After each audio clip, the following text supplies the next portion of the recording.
And frankly, my colleagues have been real nice to you today, and I applaud them, but I don't have the same demeanor. No, she ain't gonna do that to you. Because she gonna tell you what's up. It's gonna be a rough day for I you. know that. Hey everybody, this is Dean FM, Dean Fraser Milford here for your feature comfort.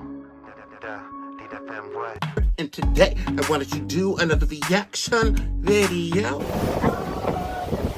I'll tell you about TikTok. This one's going to be to Jasmine Crockett, the representative Jasmine Crockett. The FBI's biggest threat isn't crime, it's cash Patel. Cash money up in the play, you know what I mean? Podcasters are trying to claim they're a politician, like a lot of people been out here doing. Boo, like I'm an influencer and I know where to stay in my lane. I'm gonna say, period. Like I ain't gonna direct you. And I may be talking some politics, I might do the political satire here and there on my channel, but I'm not trying to direct the damn FBI right now. If I went to law school, was there for good 30, 40 years, and now, you know, retired podcaster, upgraded to the next step. I'm not just a jerk. Completely unqualified. Which seems like is the majority of the Fox News contaminated government that we got going on here. You know, but yeah, please make sure to check out my stuff. It's in the link down below. Definitely take issue with a number of decisions that Donald Trump makes, especially when it comes to the people that he decides to appoint to very important positions, including this one, because I did have to make sure that I wasn't going crazy.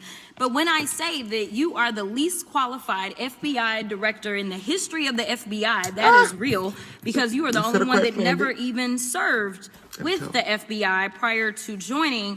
Yet we are supposed to believe that you are the greatest thing since sliced bread. I didn't ask you a question. Now, what I want to go through is to talk about why you are a failure and why, honestly, we just need to tell you bye-bye. I know that you got a little upset and you put on your show for your boss because it seems like you're trying to save your job when it came to talking to Senator Booker. He seems like one of those types that like to get the last word in type of guys. One of those guys that you can't stand. And the conversation never ends. We all got to be trying to get the last word. Well, fine. Okay. Otherwise, okay. Literally just block each other. Like, what am I about? So he's trying to get that last word with Miss Jasmine Crockett looking the ball. Talking to Senator Booker yesterday. But let's go through some of your failures. So before you were even confirmed, and I think one of my colleague from Georgia pointed out that you are already targeting career officials so that you can direct illegal firings. Mind you, did a good old these cases that you were so upset about, which are the ones tied to Trump. The cases came through the big man his handpicked FBI director. And frankly, when people sit around and say things like, oh, you know, we're happy because now we feel safe. I don't know who feels safe in this country except for the white supremacist. Because I specifically, as a black woman, definitely don't feel safe.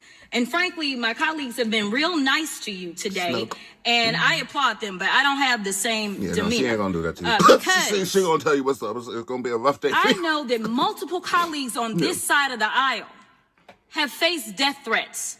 In fact, somebody tried to kill one of my colleagues, and frankly, I don't know if this FBI or under your leadership, if those people would have been caught. I don't have any confidence in you. And if we start talking about the reasons that I lack confidence, we could start with you not just wanting to acknowledge some simple facts.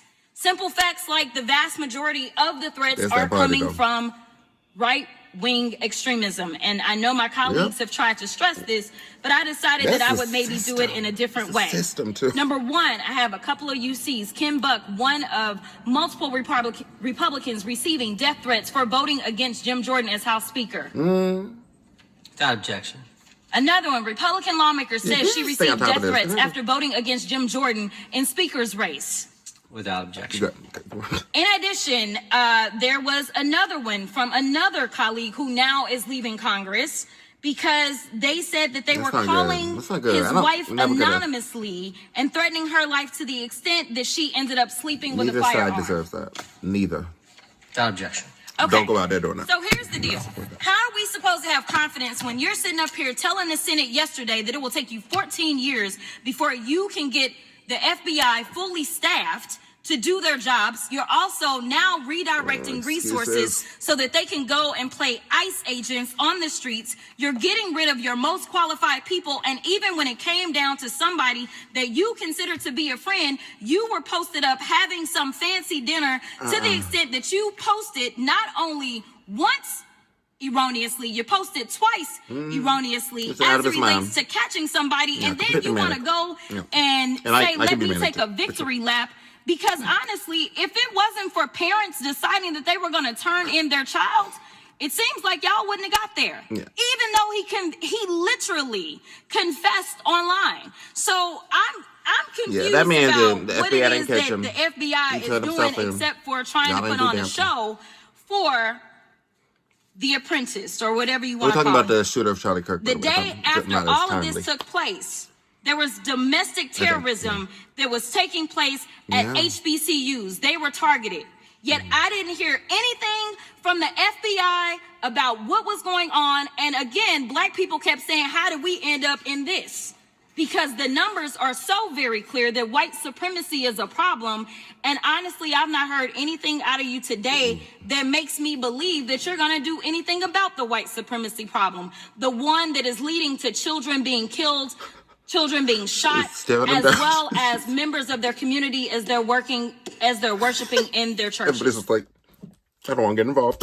Just let them do what they got. Just let them do what they got to do. Jasmine Crockett, as always, she be taking them to school. She be taking them to class. She be taking them to the, done. Can I have another and on to the next, please, sir? And that, my dear, was reacting to Representative Jasmine Crockett. The FBI's biggest threat isn't crime. It's cash Patel. Yeah, cha-ching. I'm not trying to mock his name. He kind of did the entire thing first. And he called himself Cash. Did he go by Cash Money? Google had enough to tell me, no, he didn't go Cash Money. He went by K$. Okay, Google, thank you. So the grapevine I heard through was real and right.